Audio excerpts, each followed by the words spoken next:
Hello and welcome, history fans, to History Play-by-Play. Today, the impeachment of Bill Clinton. In all alone. Dangle, shot. He scores! So Bill Clinton is the second of three presidents who are impeached. And again, impeachment is simply to bring charges against the president, to say that the president has formally committed crimes. It is not the removal of the president, something we as a country have yet to do. In the Constitution, it only says it's for high crimes and misdemeanors. And the Clinton administration and that impeachment would certainly push the interpretation of that. What does that mean? The Constitution never says anything more. It's that vagueness that is what makes the Constitution so effective 200 years later. But that certainly doesn't help us pick what really should we classify as high crimes and misdemeanors. So with Bill Clinton, it starts with the Paula Jones case. Paula Jones was working for the Arkansas Industrial Development Commission in May of 1991 when she was sent to then Governor of Arkansas, Bill Clinton's room in a hotel where he allegedly propositioned her and exposed himself. And she would bring a lawsuit 2 days before the end of the statute of limitations in 1994, asking for $750,000 in damages. This would go to court, and Judge Susan Weber Wright would grant Clinton a motion for summary judgment, essentially to skip most of the trial as far as the courtroom proceedings, because Jones, quote, could not demonstrate that she had suffered any damages, end quote. And it also said that Clinton had not committed, quote, outrageous conduct, end quote.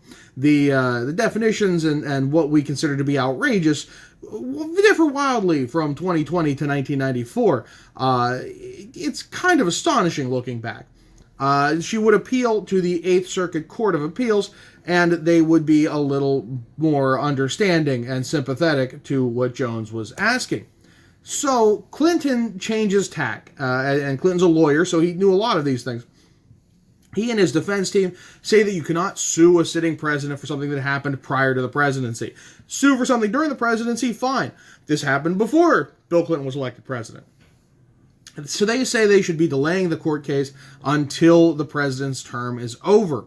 And in 1997, the Supreme Court unanimously decides that no, she can sue for stuff that happened before the presidency. The case can go on. So Clinton will then settle with Paula Jones, asking her not to go and appeal to the Eighth Circuit Court. He will pay $850,000, but will not apologize, which is something that Jones later asked for in these proceedings, that he should apologize for what he did along with the monetary damages. In the end, Jones would get $200,000. Personally, the rest would go to her legal fees, which should tell you something about how much legal fees are. In April of 1999, here's a key point, Judge Wright would find Clinton in contempt of court, civil contempt of court, for misleading testimony in that initial summary judgment. She orders him to pay $1,202 to the court, an additional $90,000 to Jones's lawyers. And that is the point that comes out to haunt them. So in this initial trying to get this dismissed, there was witnesses called to try and prove that Clinton had a history of trying to proposition his workers, government, state, local workers. And among the people brought in was a young woman named Monica Lewinsky, who had served as an intern. And in the trial, it's not a trial, in the depositions made leading up to all of this, recorded interviews that are used in court cases, that she says that she and Clinton never had a relationship. Well, she had another good friend named Linda Tripp, and over the phone, Lewinsky had told Linda Tripp that, they had a relationship, and there was a lot of sordid details to it all. And Tripp recorded Monica Lewinsky talking about this on the phone. Linda Tripp is pictured bottom middle there, Monica Lewinsky on the left. Now, Linda Tripp has recordings, and in the state that it was done, that's illegal wiretapping. You cannot record conversations in many states without both parties' consent. Some are one party, some are two party. It's a complicated system. So in order to avoid the crime of recording phone conversations, a special prosecutor named Kenneth Starr, who was hired for a different thing, offers that a deal of, okay, give over these tapes that are incriminating Clinton, and we will drop the charges of illegal wiretapping. It's a plea bargain of sorts. So that's Linda Tripp's role in all of this. But wait, who's Kenneth Starr? Where does this come in? He was a special prosecutor. He was looking into what was called the Whitewater scandal. One of the few things they can't put a gate on the end of it, because then it's Whitewater Gate. That's confusing. Hillary Clinton, during the governorship, was investing in commodities while Bill was governor, and in investing in cattle futures. She turned a $1,000 investment into a $100,000 investment in under a year. That doesn't happen. Was allowed to buy credit, tens of thousands of dollars in credit when she had just $1,000 in her account. There's a lot of shady things that basically look like favorable treatment. And there is a lot of questions of how much is this relevant to the presidency? It depends a lot on your politics what the answer is to that. Whitewater itself, where the scandal gets its name, is a failed real estate development. And there's nothing illegal about investing in real estate and failing. What was illegal is that the lead investor, immediately after that failed, opened illegal savings and loans companies using the money, trying to find more ways to get money out of this system. There are allegations that the Clintons benefited from this fraud through illegal loans and loans to people that they wanted to help or wanted support from. It's complicated, and none of it is concrete, and basically Ken Starr was there to investigate that. And when this stuff came out about Monica Lewinsky lying for the president in the Paula Jones case, Kenneth Starr asked Congress, can he expand his investigation into the Clintons to look into that? And so he finds that Clinton committed perjury, that contempt of court was perjurous. The thing is that then Monica Lewinsky ties it all together and says, yes, we did have a relationship in the Oval Office with Clinton. And the real issue is not the sexual relations themselves, but that Clinton lied and made others lie to cover it up. And so the Starr Report details everything. The House Judiciary Committee decides it does not need to investigate because of this special report. Clinton will be impeached. 4 charges are debated, 2 of which stick. 1 for perjury, which is lying under oath, and a second for obstruction of justice, that he was slowing the investigation all the time. And because the speeches on YouTube are my biggest reason why I get copyright flags, you're going to get impressions. That it goes from 3 basic phases very quickly. Of Bill Clinton saying, I did not have sexual relations with that woman, Miss Lewinsky. And basically he walks off saying that he needs to get back to being president. And then you get to the depositions, these filmed interviews for the upcoming case, and Clinton is asked, were you in a relationship? And he goes, well, it all depends on what the definition of the word is. And that doesn't sound like someone who's telling the truth when you're asking them to define is.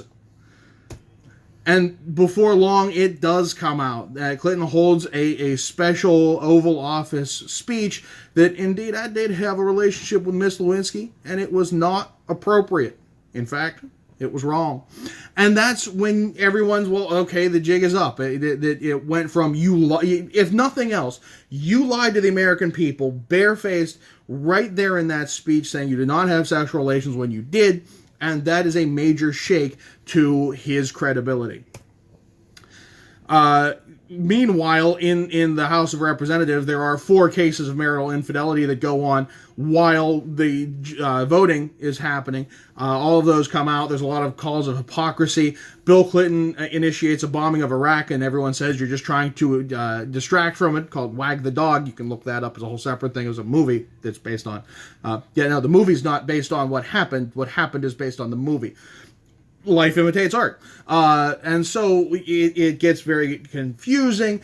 In January of 1999, we have the actual trial as Clinton is impeached on those 2 charges of perjury and obstruction of justice. It is a very private trial. Witnesses are called. Videotaping is allowed. In the closing statements, it comes down to, is perjury a high crime and misdemeanor? Is that something that we need to hold presidents to? Or is this just going after the president because you don't like his politics? And to this day, that's still kind of the argument of, did Bill Clinton do enough? Was this a high crime worthy of impeachment, or was this a political tool? And I don't think there's an answer to that yet. I don't think we're far enough removed from all of this that we can pass that judgment without really getting into our own personal politics. In the end, Clinton is not removed. You need 2/3 majority in order to convict on any one of these charges. Perjury fails 45 to 55. Obstruction of justice is 50-50. Again, you need 2/3 to remove. Clinton will finish his terms largely focusing on foreign affairs. Obviously, the Iraq thing is now a thing. A lot of unfinished work in the former Yugoslavia. Congress will begin to lose its grasp on the presidency. That this is really where that starts. The president did things, was called on it, and got away with it.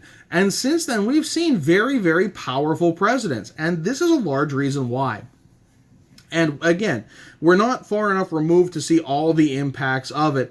But to tell you something, because of that perjury, or at least that contempt of court, Clinton has his lawyering license removed, suspended in the state of Arkansas, beginning with the end of his presidency and lasting 5 years. So he was punished and guilty enough for that, but not enough to be removed from the presidency. And that is all I got for you. That's the end of the episode. What you just saw is this teacher's interpretation of events. If you use this for a class, let me know how that went in the comments.